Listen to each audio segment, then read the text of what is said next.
This is that bread which came down from heaven. Not as your fathers did eat manna in the wilderness and are dead. He that eateth of this bread shall live forever. Nakikinig ka ba sa marahan at banayad na tinig? Naranasan mo na bang may mensahe sa puso mo?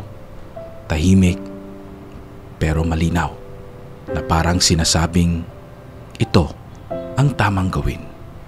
Maaaring iyon na ang Espiritu. Kumusta po mga kapatid? Ako po si Elder Abunado. At itong gabi na to, pag-usapan natin ang isang paksa na sobrang importante sa ating lahat.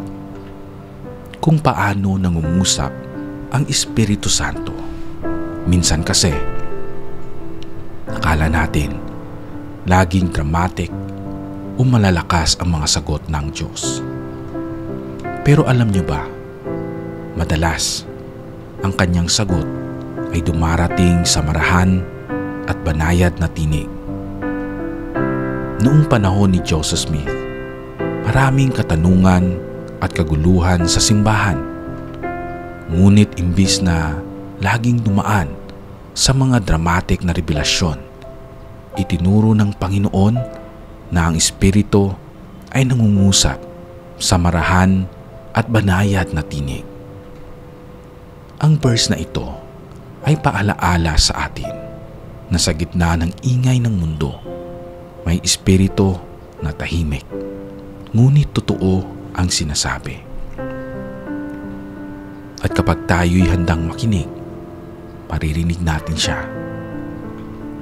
Sa panahon natin ngayon, napakaraming distractions, social media, stress, ingay sa paligid. Kaya minsan, mahirap marinig ang Espiritu ng Diyos. Pero sa simpleng panalangin, pagbabasa ng banal na kasulatan o katahimikan ng puso, naroon siya. Isang kabataan ang nagbahagi sa gitna ng anxiety niya. Nang huminto siya at nagdasal ng taimtim, nakaramdam siya ng kapayapaan na parang sinasabing, kaya mo yan, hindi ka nag-iisa. Sa Lucas chapter 24, verse 32. Hindi ba't nag-aalab ang ating puso habang siya'y nakikipag-usap sa atin sa daan? At ipinaliwanag niya sa atin ang mga kasulatan. Ganyan ang epekto ng Espiritu. Umaalab ang ating puso kahit wala tayong naririnig na tunog. Mga kapatid, napakaganda ng ating pinag-usapan ngayon tungkol ito sa kahalagahan ng Espiritu Santo. Tungkol ito kung paano natin mararamdaman ang kanyang presensya. Dito yung unang tanong, nakascroll ka na ba sa social media ng 3 oras pero wala ka ring peace of mind? Actually, may mga panahon sa aking buhay, di naman panahon, na kung saan wala tayong ginagawa. And then kinuha ko yung cellphone, binuksan ko yung social media, that is umaga. Like halimbawa 8 o'clock ng umaga, pagising ko, kasi walang pasok. So nag-scroll ako sa social media. And then every scroll mo, i-feed niya sa'yo kung ano yung mga gusto mong panoorin. Hanggang alam nyo ba, lunchtime na nang na-realize ko na sobrang laki na pala ng oras ng ginugol ko sa pag-scroll ng social media. And after nun, sumasakit na yung mata ko. And kailangan ko lang matulog, but gusto mo pang mag-scroll pa ng social media. And that's why yung sa cellphone ko hindi ko talaga nilalagay yon. Kasi una, para sa akin lang it wasting my time. Kasi yung relationship na kahapon, after namin mag-jogging ng Elders Quorum President, nag-walking pala. Dumaan kami sa isang store. Yung babae at lalaki, nakaupo silang dalawa, nagbabantay na kanilang store. I'm not sure if mag-asawa. Tapos nakatingin sila sa kanilang cellphone. Yung pagpunta namin, kasi mag-walking kami, nakita namin silang nakaupo at nag-cellphone. Tapos nag-usapan namin, sabi ko, bakit parang yung oras ba nila, yung parang cellphone, instead na mag-usap sila, tawanan, nagsi-cellphone. After 1 hour and a half, pagbalik namin, naka-cellphone pa rin. No? I'm not sure if in the middle of that, nag-uusap sila, no? Pero yung point dito na makita natin, nagkakaroon nga ng bonding pagkikita-kita, cellphone naman yung kaharap, di po ba? So, minsan di natin alam na yung paggamit ng mga technology or yung mga social media, minsan di natin alam if nakakatulong or nakakasira, no? May decision ka bang di mo alam ang tamang gawin kahit ilang beses mo na itong iniisip? Yes po. May mga decision akong sa buhay na mahirap pag wala ang presensya or ang tulong ng banal na espiritu. Kahit na anong isip ko, kahit na anong gawin ko, parang ang hirap magdesisyon. Pero isang bagay ang aking natutunan sa simbahan, na pag parati tayong nagdarasal, nagbabasa na ba na nakasulatan and talking to God, isa na doon yung pag-magnify ng ating calling. Pagpunta sa templo, lahat ng relation sa spiritualidad ng aspeto ng buhay natin, nakita natin yung mga decisions na ginagawa natin, napakabilis na natin magdesisyon.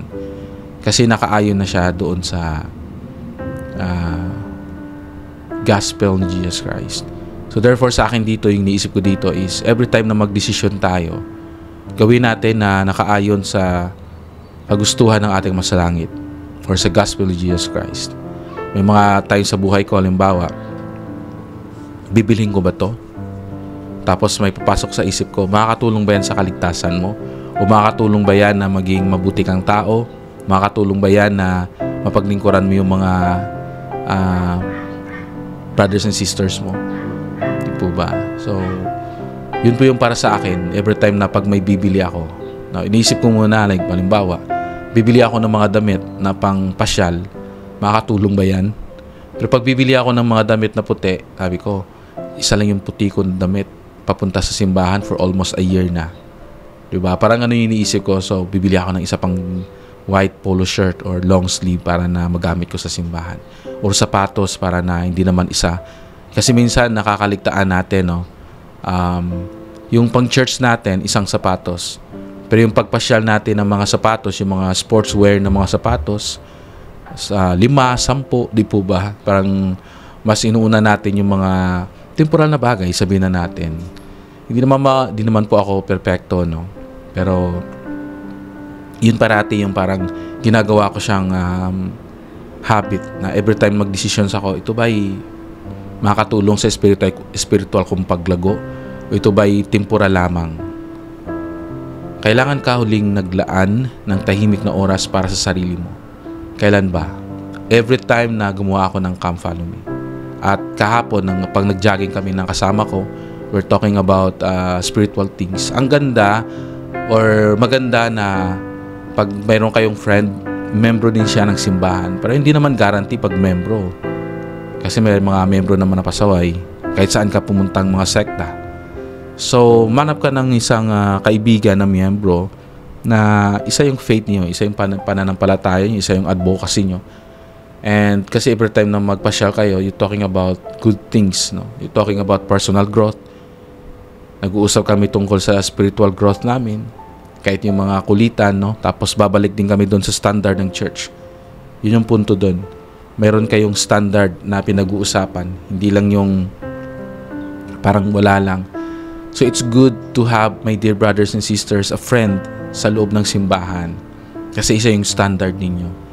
And sabi ko nga kahapon na habang nag-walking kami and nag-uusap kami, and then mayroon pang sumabay na isa pang membro. Ka-member namin, ka-ward namin before, and then lumipat na siya ng ibang ward, or sa amin ang tawag branch. Lumipat niya siya ng ibang branch Kasi doon na sila nakatira sa ibang branch. But still, we were friends, no? And we're talking about work, we're talking about bang mga bagay. So, ito yung nagiging peace of mind natin if we talk about spiritual things. Para sa akin, yung peace of mind ay tungkol siya sa pag-uusap sa spiritual na aspeto ng buhay. And paggawa ko ng Come Follow Me, nakakaramdam ako ng peace of mind. Kasi sa work, talagang focus ka sa work eh. No? After ng work, travel, yun.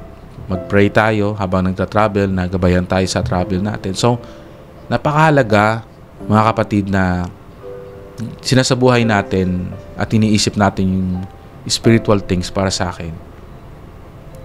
Kahit nga yung mga choices of songs ko, minsan gusto kong makinig sa mga medyo sa mga 90s na mga songs, di ba? Mga 2000 na mga songs. Pero hindi talaga mawawala yung mga spiritual songs sa cellphone, no, na naka-stored. Kasi sabi ko nga, I'm not a perfect person, pero we are striving and striving to be a good person, no?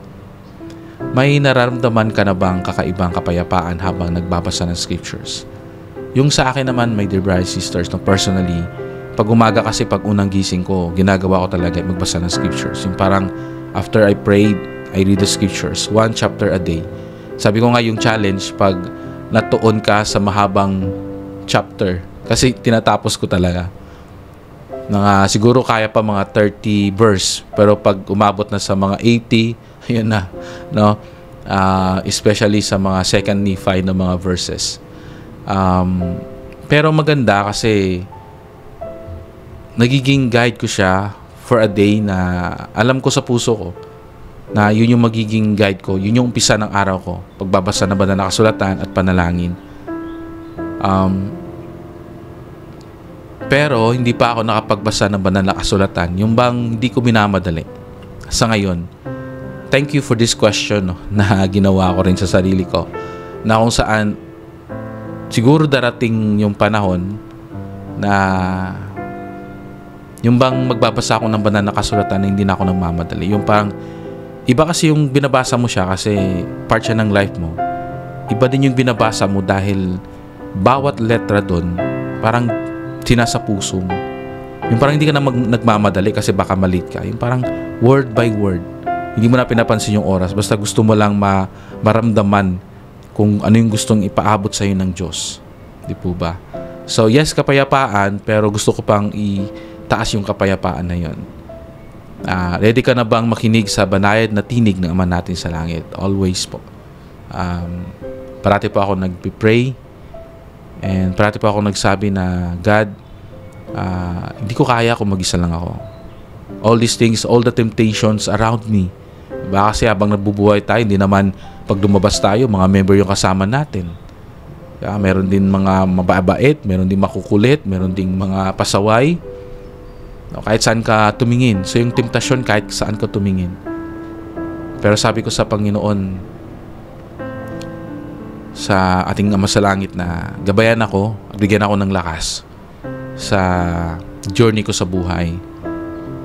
Palakasin ako sa mga panahong mahina ako at gabayan ako sa tamang landas, na hindi lang yung kasiyahan na pangmadalian lamang. Yung gusto ko yung kasiyahan na mananatili sa puso ko. Gusto ko yung relationship ng pagkakaibigan, kapatiran na panghabang buhay. And gusto ko magtulungan yung isa't isa kasi hindi natin kaya mag-isa lang tayo. We need friends, true friends. We need our family and we need God. Maraming salamat sa pagsama sa araw na ito, my dear brothers and sisters. Napaganda ng topic natin. Ako, na-inform din ako. Actually, ginawa ko tong parang question form para ito din maging question sa inyo, maging tanong din sa inyo, and the same time maging tanong din sa akin kung paano ko palalakasin yung aking faith every day of my life. Alam nyo ba, kaninang umaga, habang nagtuturo ako, niisip ko, excited ako umuwi mamaya kasi gagawa ako ng Come Follow Me. After akong gagawa ng Come Follow Me, magpa-part-time work ako na kahit na mga 30 minutes or 1 hour. After nun, pag 5 o'clock, mag-jogging na kami ng aking friend na matagal na And the eldest quorum president ko ngayon, pag-uwi, bonding with my family, dinner, nood ng konti ng TV, after nun, matutulog, pray and matutulog na. Di po ba? Parang, para sa akin, my life ngayon, gusto kong simplihin. Kasi sabi ko nga sa inyo, yung aking advice or counsel na tayo din naman yung nagpapahirap sa ating sarili. Nagsisimula yun sa mga decisions na ating ginagawa. Tulad ko, sabi ko, God, sabi ng wife ko sa akin, sabi niya, huwag mong masyadong intindihin yung mga bayarin mo sa school. Kasi hindi natin alam, God, si Heavenly Father, gagawa siya ng paraan, no? In mysterious ways. Sabi kong ganon. So, alam ko na may tulong talaga na galing sa ating Ama sa Langit. Hindi natin mawawari if kailan at paano, pero tutulungan niya tayo. Kasi yung hangarin natin ay maganda. Especially pag ginagawa natin yung mga bagay para sa kanyang kaharian. Alam ko yung banal na espiritu ay mananahan sa atin. Sabi ko nga, mas gusto ko yung tao na hindi siya magaling magsalita, pero napaka-expressive niya sa kanyang action. Sabi ko yung pagmamahal na salita, if someone talks sa pulpit na sasabihin na, mga kapatid, mahal ko po kayo. Kailangan na gawin natin yan in action. Kasi yung banal na espiritu magpaparamdam sa atin. Di po ba? Halimbawa, pag gusto ko yung kasi mga leader, may leader akong nakilala noon, hindi siya madaldal or tag doon, yung parating nagsasabi ng mga flowering words o mga sugar coating. Pag sinabi ting sugar coating, yung bang making promises, tutulungan natin yan. Ganun ganito gawin natin. Yung parang marami siyang mga binabanggit na parang lumalabas na yung parang yung parang networking. Pero during the time in action, makita natin ayaw niya mag-act. No, parang ganun. So, it's better to speak using action. And maganda po yun. No? Consistently. And lahat kasi nagkakamali. And may mga immaturity sa buhay. Yun yung iniisip ko. Siguro immatured pa. Marami pa mga dapat na i-develop sa sarili. Pero alam ko na mahal tayo ng Diyos. Ang banal na Espiritu ay mapapasa atin kapag sinusunod natin ang kanyang tinig. Alam nyo, mga kapatid, hindi kailangan malakas ang boses ng Espiritu para marinig natin siya. Ang kailangan lang natin ay ang puso na handang makinig. Kaya simula ngayong gabi, maglaan tayo ng oras para sa tahimik na pagdinilay. Baka nandoon ang sagot na matagal na nating hinihintay. Mga kapatid, nagpapatotoo ako na totoo ang Espiritu Santo. Hindi man siya laging dumarating sa malakas na pangyayari, pero nararamdaman natin siya. Sa kapayapaan, sa init sa puso, sa pag-iyak, nang di natin maintindihan kung bakit. Alam ko na kung makikinig tayo, tutulungan niya tayong magdesisyon, magbago, at magmahal ng higit pa. Ito'y aking iniwan sa pangalan ni Jesucristo. Amen.